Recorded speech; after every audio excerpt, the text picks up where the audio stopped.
밤중소리 회원 여러분 반갑습니다. 오늘은 삼형제들을 위한 새로운 요한계시록 강의 5번째 시간입니다. 오늘 강의할 말씀은 발람의 교훈을 쫓은 보고모 교회입니다. 강의에 앞서 밤중소리 사역회 호남 지회장이신 한정한 목사님의 개의 기도가 있겠습니다.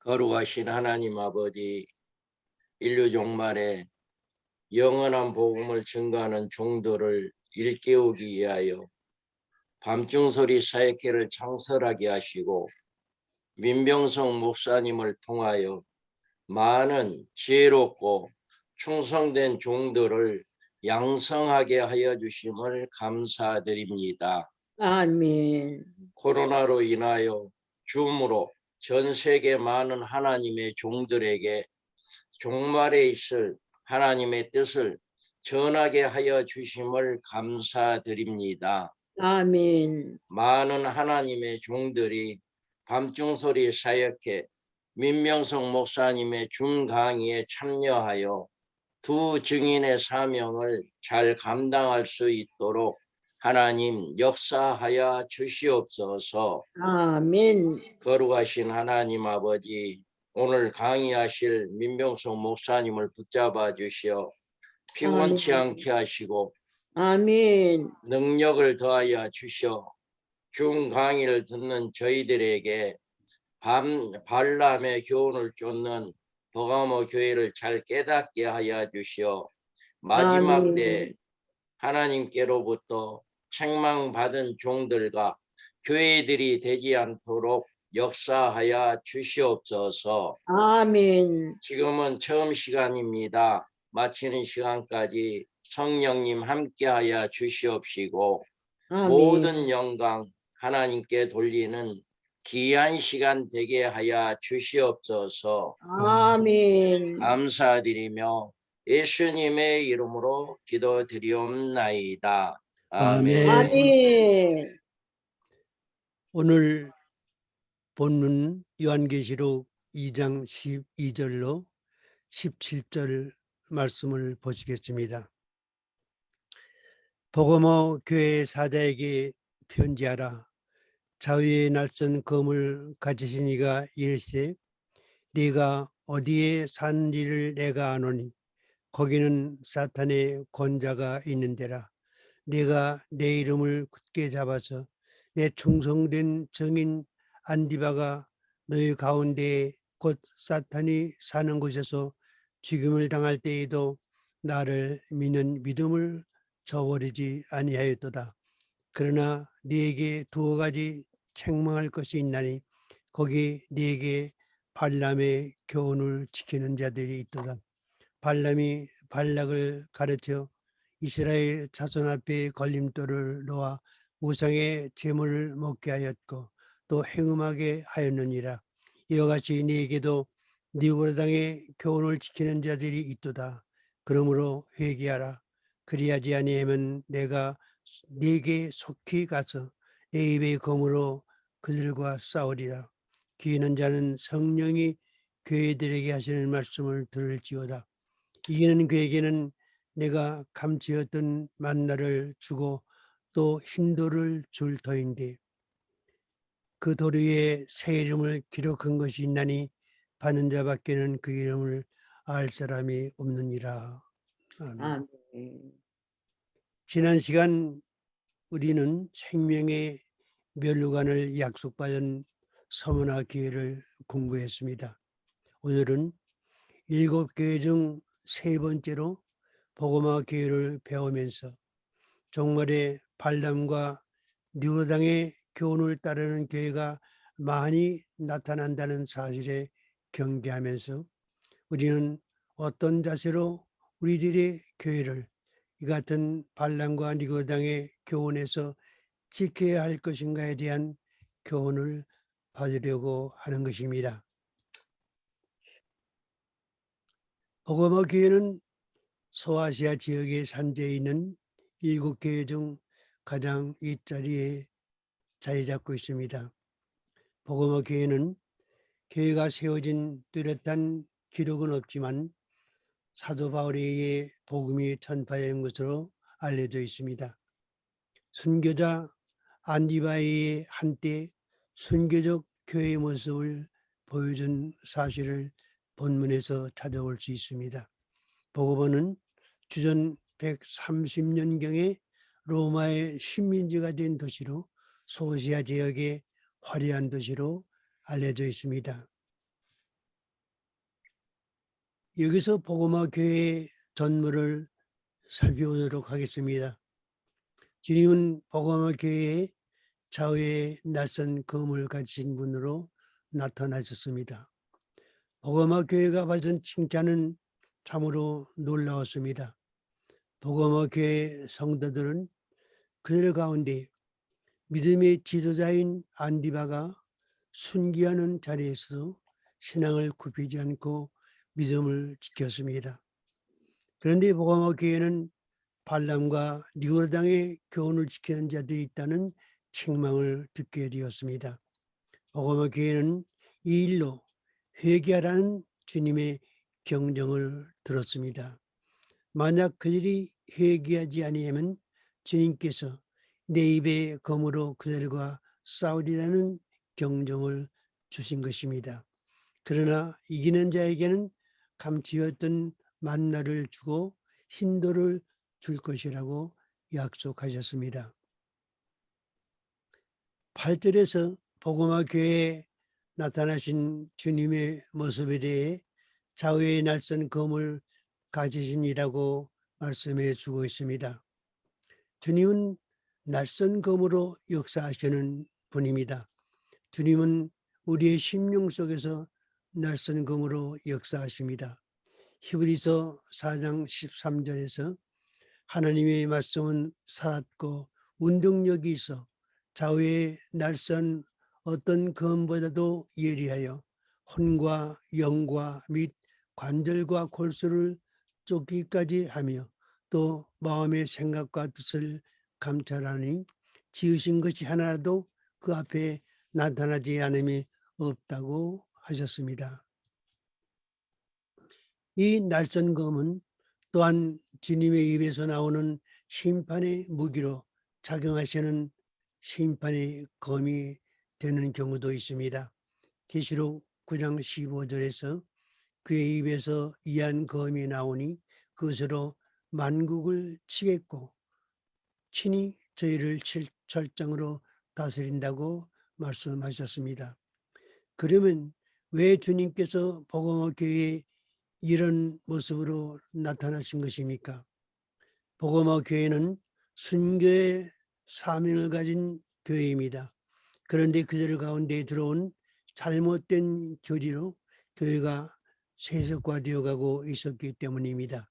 그 같은 복음화 교회를 회개시키려면 심은골절을 쪼개는 낯선 하나님의 말씀이 작용해야 하는 것입니다. 그리고 복음화 교회로 타락해 한 이단의 무리들을 심판하시려고 이런 모습으로 복음화 교회에 나타나신 것입니다. 복음화 교회가 받은 칭찬은 대단했습니다. 복음화 교회 성도들이 순교의 자리에서도 믿음을 저버리지 아니한 사실에 대해서 주님의 칭찬을 들었습니다. 주님이 증거하신 대로 복음화 교회에는 안디바라고 하는 충성스러운 하나님의 종이 있었습니다. 나의 충성된 증인 안디바라고 말씀해 줍니다. 네가 내 이름을 굳게 잡아서 내 충성된 증인 안디바가 너희 가운데 곧 사탄이 사는 곳에서 죽임을 당할 때에도 나를 믿는 믿음을 저버리지 아니하였다고 칭찬하셨습니다. 복음화는 황제를 신으로 숭배하는 도시요 우상의 신당이 많은 곳이므로 그리스도인들에 대한 박해가 심했습니다. 구전에 따르면 복음화 교회 성도들이 보는 앞에서 안디바를 기름이 끓는 가마에 집어넣고 죽이는 과정에서 복음화 교회 성도들로 하여금 그들이 가지고 있는 그리스도에 대한 믿음을 저버리도록 강요했던 것입니다. 그러나 버가모 교회 성도들은 안디바와 함께 죽을지언정 그리스도의 이름을 결코 해반치 아니했습니다.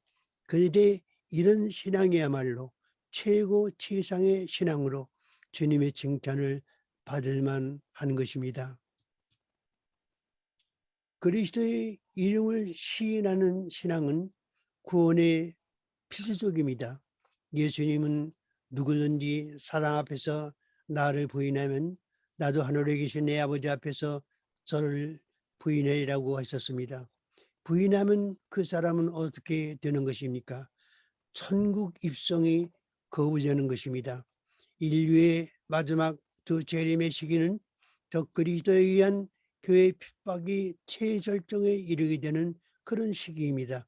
그때의 모든 그리스도인들은 짐승의 표를 받느냐 아니면 그리스도의 이름을 굳게 지키느냐 하는 신앙적인 기로에서 어느 길인가를 분명히 선택해야 하는 것입니다. 이에 대하여 예수님은 그때에 사람들이 너희를 환난에 넘겨주겠으며 너희를 죽이리니 너희가 내 이름을 위하여 모든 민족에게 미움을 받으리라고 말씀하셨습니다. 그러나 이 같은 복음화 교회가 주님의 책망을 듣게 되었습니다. 그들이 받은 책망이란 그들 가운데 발람과 니고르당의 교훈을 지키는 자들이 있다는 것입니다. 그러나 네게 두 가지 책망할 것이 있나니 거기 네게 발람의 교훈을 지키는 자들이 있도다. 발람이 발락을 가르쳐 이스라엘 앞에 올무를 놓아 우상의 제물을 먹게 하였고 또 행음하게 하였느니라. 이와 같이 너희 네게도 니고당의 교훈을 지키는 자들이 있도다. 그러므로 회개하라. 그리하지 아니하면 내가 네게 속히기마여 내 입의 검으로 그들과 싸우리라. 여기서 우리는 특별히 발람의 교훈과 니고르당의 교훈을 동일시한 사실에 유의해야 합니다. 발람의 교훈과 니고르당의 교훈은 결과적으로 동일한 뜻을 가지고 있는 쑥물이며 복음과 섞여서는 절대 안 될 악한 누룩입니다. 여기서 우리는 복음화 교회의 두 가지 모습을 보게 됩니다. 하나는 복음화 교회에 충성된 모습입니다. 주의 이름을 굳게 잡아 핍박에 굴하지 않고 승리한 모습입니다. 그리고 다른 한 가지는 발람과 니고르당의 교훈이 순교적인 복음화 교회를 세속화시켜서 하는 모습입니다. 이와 같이 네게도 니고르당의 교훈을 지키는 자들이 있다고 책망하신 것입니다. 우리는 니고르당의 등장을 에베소 교회에서 보았습니다. 그런데 이것에서 니고르당이 재등장하는 모습을 보게 되는 것입니다. 그리고 니고르당의 교훈이 옛날의 발람의 교훈과 흡사한 점이 있다는 사실을 밝혀주고 있습니다. 여기서 특별히 발람의 교훈과 니고르당의 교훈을 동일시한 점에서 우리는 유의해야 합니다. 발람의 교훈은 구약적인 면에서, 니고르당의 교훈은 신약적인 면에서 나타내신 말씀입니다. 그러면 니고르당의 교훈은 어떤 것입니까? 이 니고르당의 교훈은 초대교회 니고라 집사에게 창시한 이단적 교리로 구원에 있어서 영적인 면만 중시하고 행위적인 면을 무시한 데서 나온 무율법주의, 탈율법주의적인 구원관을 말합니다. 우리는 성경 해석에 있어서 자기 교파의 교리와 다르다는 이유로 이단으로 낙인을 찍어버리는 독단을 쓰면 안 될 것입니다. 그러나 구원론에 있어서 잘못된 교리를 내세우면 이단의 정죄를 받게 된다는 사실에 유의해야 하는 것입니다. 니고라는 인간의 구원은 영적이기 때문에 육신의 지와는 아무런 상관이 없다고 주장했습니다. 그래서 복음화 교회 성도들은 우상의 제물을 먹었고 음행을 해도 그것이 자신들의 구원과는 상관이 없는 것으로 알았으며 이런 교훈은 발람처럼 많은 하나님의 백성들을 타락시킨 것입니다. 영적인 믿음에만 중점을 두고 행위는 저버린 리고당의 이단적 교리는 많은 그리스도인들을 지옥의 일로 인도했던 것입니다. 하나님이 우리를 구원해 주신 것은 육체의 죄를 끊어버리고 하나님을 향하여 새로운 의의 열매를 맺게 하시기 위해서입니다. 바울은 로마서에서 그런즉 어찌하리요 우리가 법 아래 있지 아니하고 은혜 아래 있으니 죄를 지으리요 그럴 수 없느니라 이렇게 말씀해 줍니다. 영적으로 구원을 받은 사람은 이제 육신의 일을 버리고 지난날의 죄의 종으로 살아온 우리의 육신을 이제는 의의 종으로 하나님께 드려야 된다는 것이 성경적 교훈인 것입니다. 그러면 발람의 교훈은 무엇을 가리키는 것입니까? 탐심의 기도와 외식된 신앙입니다. 발람은 외식된 거짓 선지자였습니다. 이 같은 그의 외식은 탐심에 기울어지게 되었으며 결국은 멸망에 이르게 된 것입니다. 발람의 교훈에 미혹된 이스라엘 백성은 결국 우상의 제물을 먹게 되었으며 이방 여인과 행음하기에 이르러 하나님의 심판을 받게 되었던 것입니다. 여기서 리고당의 교훈과 발람의 교훈을 연결시킨 일을 살펴보면 리고당의 교훈은 그들의 이단적 교리로 말미암아 결과적으로 교회에서 우상의 제물을 먹는 일과 행음하는 일로 번져나가게 했다는 사실입니다. 그래서 이 같은 교훈이 복음화 교회에 들어오자 순교적인 복음화 교회가 세속적인 교회로 타락하기에 이른 것입니다. 종말에 등장하는 리고당은 교회를 음료화시키는 핵심 세력을 이루게 됩니다. 교회가 음료화되면 짐승의 우상 앞에 경배하게 되므로 우상 숭배와 영적 음행의 죄를 범하게 되고 짐승의 표를 받고 식량 배급을 받음으로 우상의 제물을 먹는 죄를 범하게 되는 것입니다. 기독교는 믿음과 행위가 병이하는 종교입니다. 마태복음 7장에서 예수님께서 그 열매로 그들을 알지니 가시나무에서 포도를 또는 엉겅퀴에서 무화과를 따겠느냐 이와 같이 좋은 나무보다 아름다운 열매를 맺고 어떤 나무가 나쁜 열매를 맺는다고 말씀하셨습니다.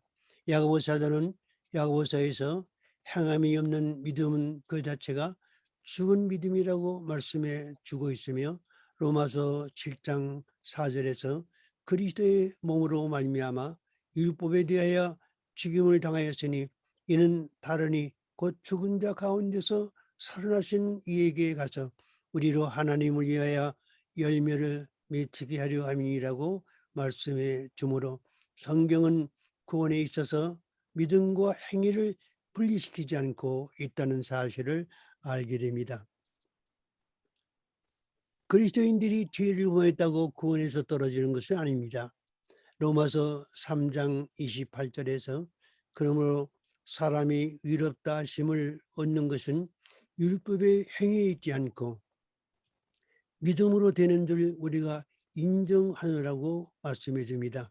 그리고 로마서 8장 1절에서는 그러므로 이제 그리스도 예수 안에 있는 자에게는 결코 정죄함이 없다고 하신 말씀은 사람이 행위가 아니라 믿음으로 구원을 얻는다고 말씀해 주고 있습니다. 구원론에 있어 우리가 분명히 알아야 할 일은 하나님이 우리를 구원해 주신 것은 아직까지 지어온 육체의 죄를 이제 끊어버리고 하나님을 향하여 새로운 의의 열매를 맺게 하시기 위해서인 것입니다. 그리스도인에게 의의 열매가 없으면 그 믿음은 헛것입니다.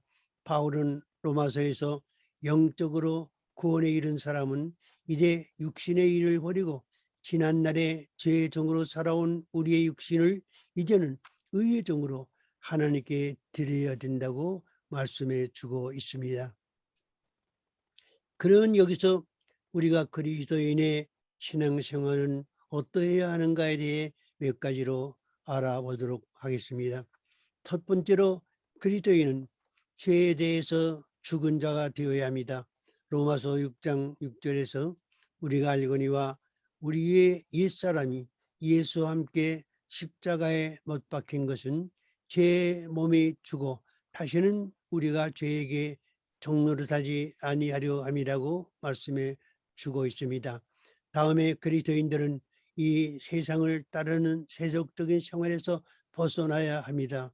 로마서 12장 2절 말씀을 보면 너희는 이 시대를 본받지 말고 마음을 새롭게 함으로 변화를 받아 하나님의 선하시고 온전하시고 기뻐하신 뜻이 무엇인지 분별하도록 하라고 말씀해 주고 있습니다. 다음에 그리스도인들은 죄를 범했으면 그 죄를 반드시 회개해야 하는 것입니다. 요한일서 2장 9절 말씀에 만일 우리가 우리 죄를 자백하면 그는 미쁘시고 의로우사 우리 죄를 사하시며 우리를 모든 불의에서 깨끗하게 하실 것이라고 말씀하셨습니다. 그리고 죄를 범했을 때에는 하나님의 징계를 달게 받아야 하는 것입니다. 히브리서 12장 11절에서 무릇 징계가 당시에는 즐거워하지 않고 슬퍼 보이나 후에 그로 말미암아 연달받은 자들은 의와 평강의 열매를 맺느니라고 말씀해 주고 있습니다. 우상 숭배나 음행의 죄는 구원과는 무관하다는 리우르당과 발람의 교훈을 복음화 교회에서 용언해 준 것입니다. 믿음을 가진 후 죄를 지어도 구원에서 떨어지지 않는다고 하여 죄를 방임하거나 조장하는 교훈은 이단적 교리입니다. 그리스도인들이 분명히 알아야 할 일은 죄를 범하고도 회개할 줄을 모르고 죄를 계속 짓는 생활을 하는 자들에게는 구원이 없습니다. 역설적으로 죄를 범하고 살아가면서도 자기에게는 구원이 있다고 확신하는 믿음은 구원이 없는 믿음입니다.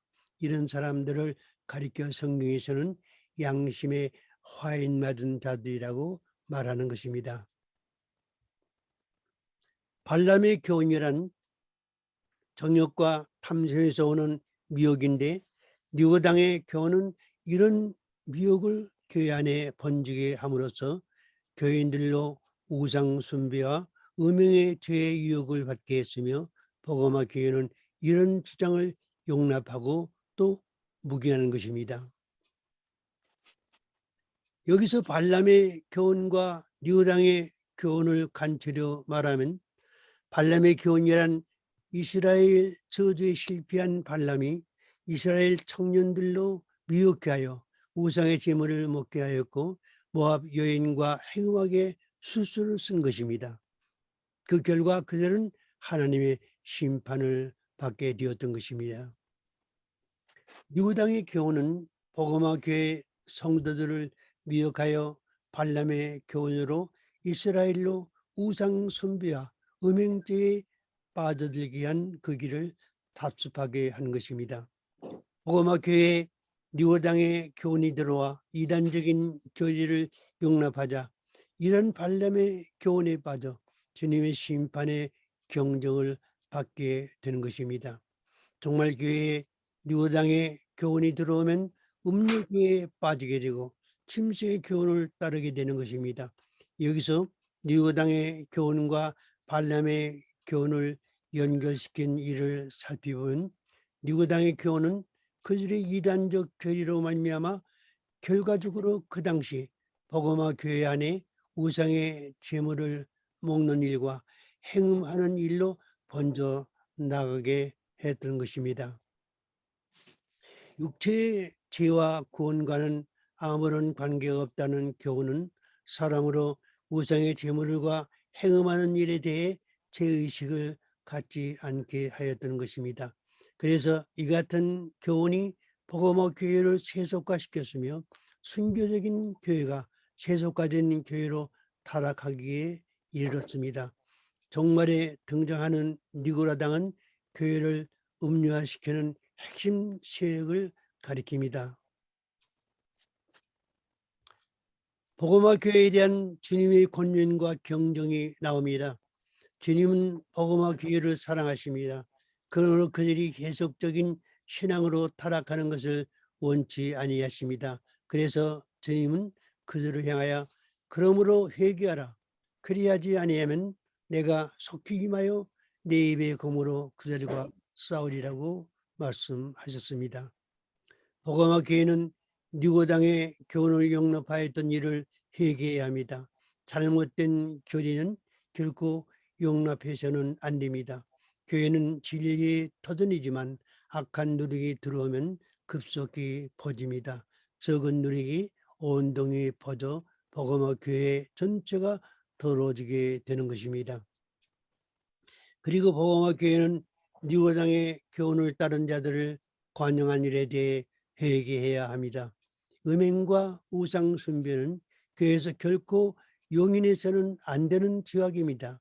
고린도서 5장에서 바울은 고린도 교회를 책망하기를 너희 중에 심지어 음행이 있다함을 들으니 그런 음행은 이방인 중에서 없는 것이라.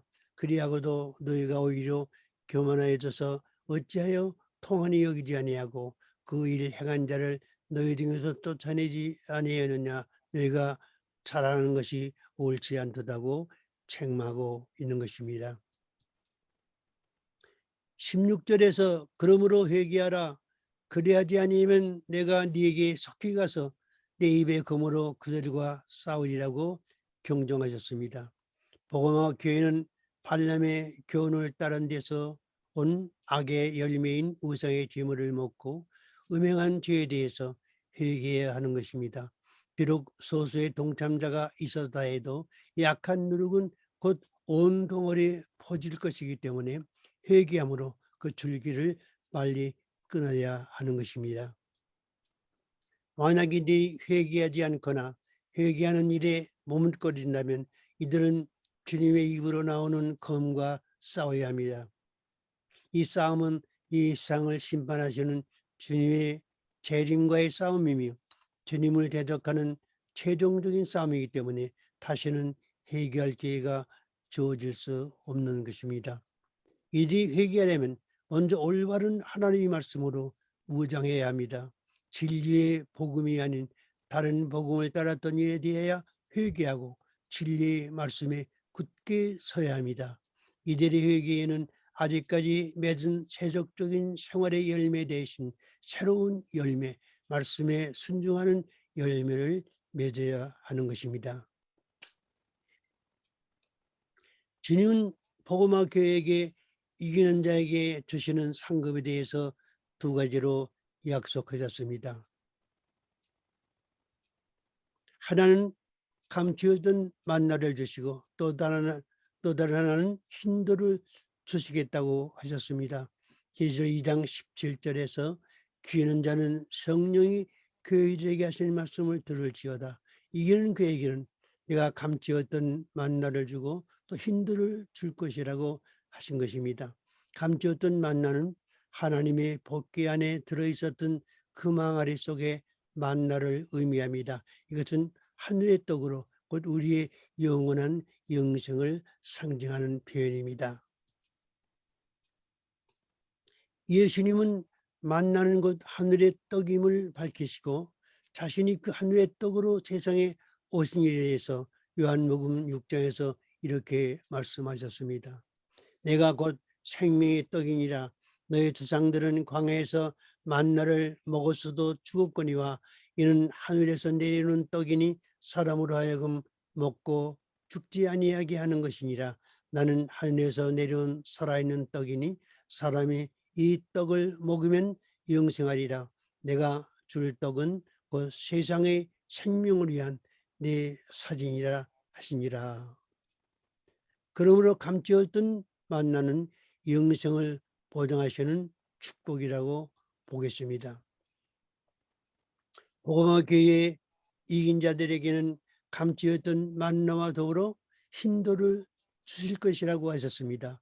흰돌이란 주의 재림으로 이 세상에 무너질 때에 이 세상에 가득히 채울 돌로서 이 약속은 천년 왕국에서 누리게 될 성도들의 축복을 의미합니다.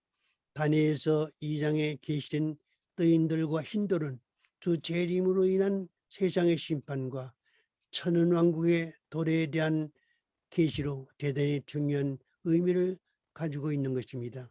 바벨론의 느부갓네살 왕이 어느 날 꿈을 꾸었는데 다니엘이 그 꿈을 해석해 주는 장면이 다니엘서 2장 31절에 나옵니다. 왕이여, 왕이 한 큰 신상을 보셨나이다. 그 신상이 왕의 앞에 서는데 크고 광채가 특심하며 그 모양이 심히 두려우니 그 우상의 머리는 정금이요 가슴과 팔들은 은이요 배와 넙떡다리는 놋이요 그 종아리는 철이요 그 팔은 얼마는 철이요 얼마는 진이 귀었나이다. 또 왕이 보신즉 손대지 아니한 돌이 나와서 신상의 새와 진흙의 발을 쳐서 부쉈더이며 그때에 철과 진흙과 놋과 은과 금이 다 부서져 여름 타작마당에 개같이 되어 바람에 불려 간 것이 없었고 우상을 친 돌은 태산을 이루어 온 세계에 가득하였나이다. 이렇게 말씀해 주고 있습니다. 이 말씀에 나오는 손대지 아니한 돌은 인류의 종말에 이 세상을 심판하시는 예수님의 재림이고 태산을 이루어 온 세계에 가득한 흰 돌은 주 재림으로 세상을 심판하신 후 이 세상에 천년왕국이 세워지는데 그 천년왕국의 백성이 될 성도들을 의미하는 것입니다. 성도들 중 누가 흰돌로 천년왕국 백성이 되어 왕 대신 예수님을 모시고 천년 동안 이 왕국에서 살아갈 수 있는 복을 누릴 것입니까? 5개월 황충의 환란인 첫째 화에서 이기는 자가 되어 예배처의 보호를 받게 되면 예배처에 들어간 모든 성도들은 이 흰돌로 천년왕국을 이루는 천년왕국 백성이 되는 축복을 받게 되는 것입니다. 그들은 하나님이 예배처에서 후 3년 반에 절대적인 보호를 받게 됩니다. 그리고 그 예배처에서 둘째와 셋째와에서 보호를 받는 등 7째 대도 심판 직전에 주님의 재림과 함께 공중으로 성도들이 희고하게 됩니다. 그리고 7째 대도 심판으로 세상을 심판하시고 올라오시는 예수님을 희고된 공중에서 영접하게 되며 곧 이어 새하늘과 새 땅인 천년왕국이 형성된 후 모두 함께 천년왕국에 내려와 그리스도의 왕국을 이루게 되는 것입니다. 그 나라에 들어갈 성도 한 명 한 명이 흰돌이 되는 것입니다. 그날 여러분들은 그 흰돌 중에 하나로 그 나라의 백성이 될 수 있기를 축원합니다. 아멘. 이처럼 복음화 교회에 이기는 자는 온 세계에 가득 채운 그 돌 중에 하나가 될 것입니다. 이 돌은 천년왕국을 이어받을 성도들을 가리키기 때문에 복음화 교회에 이기는 자가 이 흰돌을 약속받은 것은 그리스도의 신부의 자격을 갖추는 것으로 큰 축복이 아닐 수 없습니다. 주의 재림을 대마하고 천년왕국 백성이 되기를 소망하는 우리들도 그 흰돌 중에 하나가 될 것입니다. 주의 재림시까지 살아있는 성도들이 가장 복된 자들임을 이처럼 주의 재림시 주님과 함께 새로운 세계에서 천년 동안 살아간다는 분명한 약속이 있기 때문입니다. 이 소망을 바라볼 수 있는 성도들은 그날을 소망 가운데 기다리며 예비하는 생활로 신부의 단장을 부지런히 해야 할 것입니다. 새 이름이란 그 돌에 상징된 성도들의 이름으로 그 돌 위에 천년왕국에 들어갈 백성들의 이름 하나하나가 새겨져 있을 것입니다. 그 이름이 새 이름이라고 하셨으니 천년왕국에서 새롭게 불려질 이름, 아마도 생명책에 기록된 우리의 이름인지 모릅니다. 그런데 그 이름은 받는 자만이 안다고 하셨습니다. 지금은 우리가 알 수 없지만 분명히 이기는 성도가 받게 된다는 사실을 강조해 주고 있는 것입니다. 하나님이 불러주실 우리의 이름들이 그 흰돌 위에 새겨져 있다는 사실을 믿고 우리는 소망주의 그날을 기다릴 수 있는 이기는 성도가 되시기를 주님의 이름으로 축원합니다. 아멘.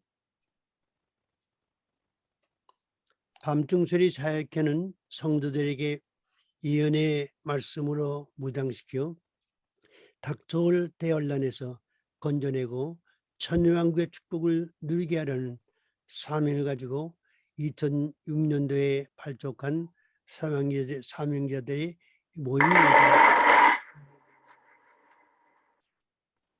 이 시간 질의응답 시간입니다. 질의사항 있으시면 질문하시기 바랍니다. 없으시면 다음 시간으로 넘기겠습니다.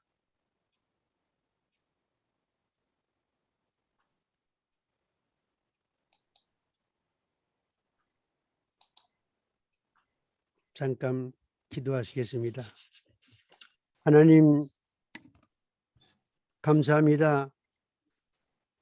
오늘 정말로 줌 강의를 은혜 가운데 마치게 하심을 감사드립니다. 아멘. 다음 강의 시간에 다시 만날 수 있는 기쁨이 있기를 간절히 바라면서 우리 주 예수 그리스도의 이름으로 감사 기도드리옵나이다. 아멘. 아멘. 아멘. 아멘. 목사님 저 6월 첫째 주에 오늘이 5월 2일이고요.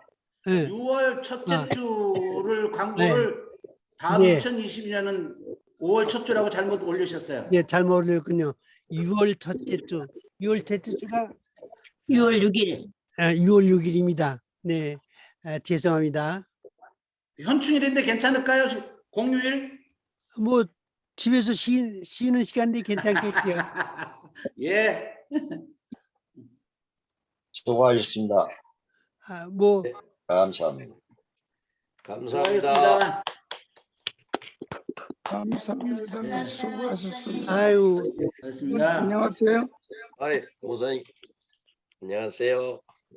우리 한영자 사모님 어디 가셨어? 안 보이네. 이걸 고장이 나버렸어. 아, 그냥 말만 하세요, 말만. 안녕하세요. 아유, 조 목사님 몸 괜찮으십니까? 유튜브 예. 아, 다행입니다. 장기 목사님. 예, 우리 저기 민금용 권사님 들어오셨네요. 반갑습니다. 우리 민 목사님.